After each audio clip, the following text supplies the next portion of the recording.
بسم اللہ الرحمن الرحیم۔ السلام علیکم۔ زبان یا الفاظ کی بے لگامی صفت یا فن نہیں ہوتا، بلکہ بیماری ذہنیت ہے۔ طنز یا رویہ اپنانا خوبی نہیں، بلکہ لمحہ فکریہ ہے۔ سامنے والے کو ہر طرح کے وار سے چت کر دینے کا جنون مقصد نہیں ہے، مقصدیت ہے۔ ہر بات سے منفی پہلو ڈھونڈ کر اس پر تنقید کرنا غیر صحت مندانہ رویہ ہے۔ چیزیں کوشش سے بہتر ہوتی ہیں، زبان درازی سے یا لڑائی اور فساد سے نہیں۔ بہتری کے لیے کوششیں لڑ جھگڑ کر نہیں کی جاتی۔ بہتری تب آتی ہے جب بہترین طریقے سے مسائل کو اپروچ کیا جائے۔ رائے کا حق سب کے پاس ہوتا ہے، حق استعمال کریں بہترین انداز اور اتوار کے ساتھ۔ اللہ تعالیٰ سے دعا ہے کہ وہ ہم سب کو نیکی کی ہدایت دے اور نیک کام کرنے والا بنائے۔ اللہ تعالیٰ آپ کو اور آپ کے تمام اہل و عیال کو اپنے زمان میں رکھے اور آپ کی تمام نیک اور جائز حاجات کو پورا کرے، آمین۔ آج انشاءاللہ سورہ الشعراء کی آیت نمبر 68 سے سٹارٹ کریں گے۔ اس کا ترجمہ اور تفسیر تفہیم القرآن سے بیان کروں گی جو اہل سنت جماعت کے لیے ہے۔ اعوذ باللہ من الشیطان الرجیم، بسم اللہ الرحمن الرحیم۔ اور حقیقت یہ ہے کہ تیرا رب زبردست بھی ہے اور رحیم بھی۔ آیت نمبر 69۔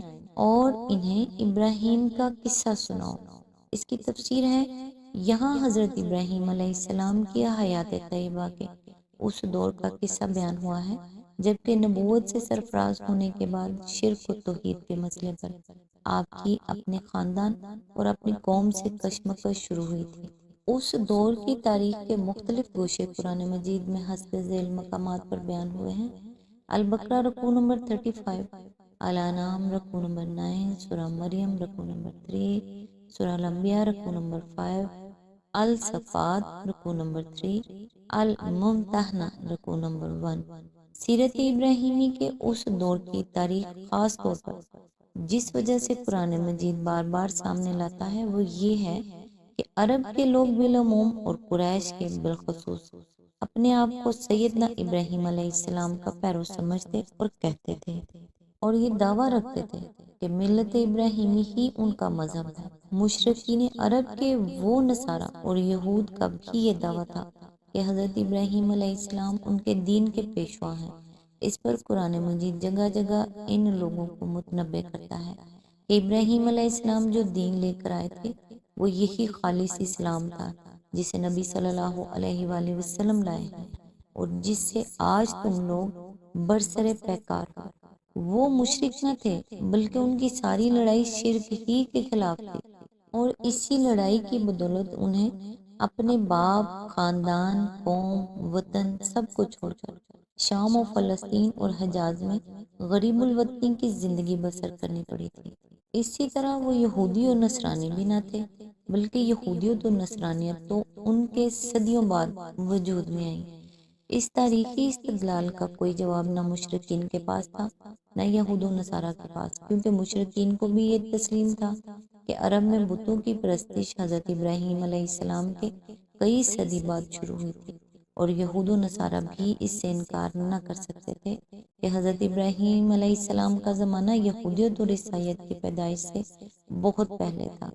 اس سے خود بخود یہ نتیجہ نکلتا تھا کہ جن مخصوص عقائد اور اعمال پر یہ لوگ اپنے دین کا مدار رکھتے ہیں وہ اس دین قدیم کی اجزاء نہیں ہیں جو ابتدا سے چلا رہا تھا، اور صحیح دین وہی ہے جو ان آمیزشوں سے پاک ہو کر خالص خدا پرستی پر مبنی ہو۔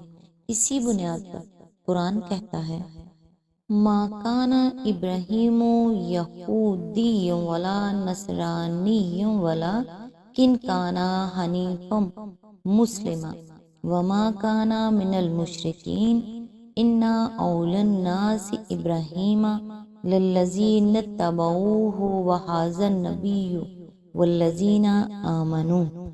سورۃ آل عمران آیت نمبر 67 to 68۔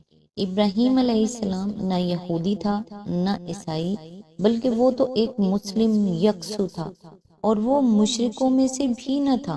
در حقیقت ابراہیم علیہ السلام سے نسبت رکھنے کا سب سے زیادہ حق انہی لوگوں کو پہنچتا ہے جنہوں نے اس کے طریقے کی پیروی کی، اور اب یہ حق اس نبی صلی اللہ علیہ وآلہ وسلم اور اس کے ساتھ ایمان لانے والوں کو پہنچتا ہے۔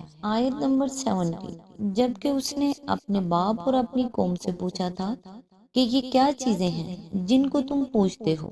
اس کی تفسیر ہے، حضرت ابراہیم علیہ السلام کے اس سوال کا مدعا یہ معلوم کرنا نہ تھا کہ وہ کن چیزوں کی عبادت کرتے ہیں، کیونکہ ان بتوں کو تو وہ خود بھی دیکھ رہے تھے جن کی پرستش وہاں ہوتی تھی۔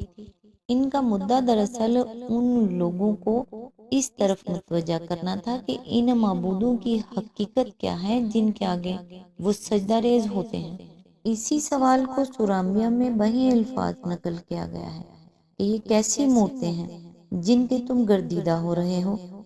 آیت نمبر 71، انہوں نے جواب دیا، کچھ بت ہیں جن کی ہم پوجا کرتے ہیں اور انہی کی سیوا میں ہم لگے رہتے ہیں۔ اس کی تفسیر ہے، یہ جواب بھی محض یہ خبر دینے کے لیے نہ تھا کہ ہم بتوں کی پوجا کرتے ہیں، کیونکہ سائل و مسئول دونوں کے سامنے یہ ہمارے واقعہ عیاں تھا۔ اس جواب کی اصل روح اپنے عقیدے پر ان کا ثبات اور اطمینان تھا۔ گویا دراصل وہ یہ کہہ رہے تھے کہ ہاں، ہم بھی جانتے ہیں کہ یہ لکڑی اور پتھر کے بت ہیں جن کی ہم پوجا کر رہے ہیں، مگر ہمارا دین و ایمان یہی ہے کہ ہم ان کی پرستش اور خدمت میں لگے رہیں۔ آیت نمبر 72، اس نے پوچھا، کیا یہ تمہاری سنتے ہیں جب تم انہیں پکارتے ہو؟ آیت نمبر 73، یا یہ تمہیں کچھ نفع یا نقصان پہنچاتے ہیں؟ آیت نمبر 74، انہوں نے جواب دیا، نہیں، بلکہ ہم نے اپنے باپ دادا کو ایسا ہی کرتے پایا ہے۔ اس کی تفسیر ہے، یعنی ہماری اس عبادت کی وجہ یہ نہیں ہے کہ یہ ہماری مناجاتیں اور دعائیں اور فریادیں سنتے ہیں یا ہمیں نفع اور نقصان پہنچاتے ہیں اس لیے ہم نے ان کو پوجنا شروع کر دیا ہے، بلکہ اصل وجہ اس عبادت کی یہ ہے کہ باپ دادا کے وقتوں سے یوں ہی ہوتا چلا رہا ہے۔ اس طرح انہوں نے خود یہ اعتراف کر لیا کہ ان کے مذہب کے لیے باپ دادا کی اندھی تقلید کے سوا کوئی سند نہیں ہے۔ دوسرے الفاظ میں گویا وہ یہ کہہ رہے تھے کہ آخر تم نئی بات ہمیں کیا بتانے چلے ہو؟ کیا ہم خود نہیں دیکھتے کہ یہ لکڑی اور پتھر کی مورتیں ہیں؟ کیا ہم نہیں جانتے کہ لکڑیاں سنا نہیں کرتی اور پتھر کسی کا کام بنانے یا بگاڑنے کے لیے نہیں اٹھا کرتے، مگر یہ ہمارے بزرگ جو صدیوں سے نسل بعد نسل ان کی پوجا کرتے چلے آ رہے ہیں؟ تو کیا وہ سب تمہارے نزدیک بے وقوف تھے؟ ضرور کوئی وجہ ہوگی کہ وہ ان بے جان مورتیوں کی پوجا کرتے رہے، لہٰذا ہم بھی ان کے اعتماد پر یہ کام کر رہے ہیں۔ آیت نمبر 75، اس پر ابراہیم علیہ السلام نے کہا، کبھی تم نے آنکھیں کھول کر ان چیزوں کو دیکھا بھی جن کی بندگی تم، آیت نمبر 76، اور تمہارے پچھلے باپ دادا بجا لاتے رہے؟ اس کی تفسیر ہے، یعنی کیا ایک مذہب کی صداقت کے لیے بس یہ دلیل کافی ہے کہ وہ باپ دادا کے وقتوں سے چلا رہا ہے؟ کیا نسل پر نسل بس یوں ہی آنکھیں بند کر کے مکھی پر مکھی مارتی چلی جائے اور کوئی آنکھیں کھول کر نہ دیکھے کہ جن کی بندگی ہم بجا لا رہے ہیں ان کے اندر واقعی خدائی کی کوئی صفت پائی بھی جاتی ہے یا نہیں، اور وہ ہماری قسمتیں بنانے اور بگاڑنے کے کچھ اختیارات رکھتے بھی ہیں یا نہیں؟ آیت نمبر 77، میرے تو یہ سب دشمن ہیں بجز ایک رب العالمین کے۔ اس کی تفسیر ہے، یعنی میں جب غور کرتا ہوں تو مجھے یہ نظر آتا ہے کہ اگر میں ان کی پرستش کروں گا تو میری دنیا اور آخرت دونوں برباد ہو جائیں گی۔ میں ان کی عبادت کو محض بے نفع اور بے ضرر ہی نہیں سمجھتا بلکہ الٹا نقصان دہ سمجھتا ہوں، اس لیے میرے نزدیک تو ان کو پوجنا دشمن کو پوجنا ہے۔ اس کے علاوہ حضرت ابراہیم علیہ السلام کے اس قول میں اس مضمون کی طرف بھی اشارہ ہے جو سورہ مریم میں ارشاد ہوا کہ وَاتَّخَذُوا مِن دُونِ اللَّهِ آلِهَةً لِيَكُونُوا لَهُمْ عِزًّا كَلَّا سَيَكْفُرُونَ بِعِبَادَاتِهِمْ وَيَكُونُونَ عَلَيْهِمْ ضِدًّا۔ آیت نمبر 81 اور 82، انہوں نے اللہ کے سوا دوسرے معبود بنا لیے ہیں تاکہ وہ ان کے لیے ذریعہ قوت ہوں، ہرگز نہیں، ان قریب وہ وقت آئے گا جب وہ ان کی عبادت کا انکار کر دیں گے اور الٹے ان کے مخالف ہوں گے، یعنی قیامت کے روز وہ ان کے خلاف گواہی دیں گے اور صاف کہہ دیں گے کہ نہ ہم نے ان سے کبھی کہا کہ ہماری عبادت کرو، نہ ہمیں خبر کہ یہ ہماری عبادت کرتے ہیں۔ یہاں حکمت تبلیغ کا بھی ایک نقطہ قابل توجہ ہے۔ حضرت ابراہیم علیہ السلام نے یہ نہیں فرمایا کہ یہ تمہارے دشمن ہیں، بلکہ یہ فرمایا ہے کہ وہ میرے دشمن ہیں۔ اگر وہ کہتے کہ یہ تمہارے دشمن ہیں تو مخاطب کے لیے ضد میں مبتلا ہو جانے کا زیادہ موقع تھا۔ وہ اس بحث میں پڑ جاتا کہ بتاؤ وہ ہمارے دشمن کیسے ہو گئے، بخلاف اس کے جب انہوں نے کہا کہ وہ میرے دشمن ہیں تو اس سے مخاطب کے لیے یہ سوچنے کا موقع پیدا ہو گیا کہ وہ بھی اسی طرح اپنے بھلے اور برے کی فکر کرے جس طرح حضرت ابراہیم علیہ السلام نے کی ہے۔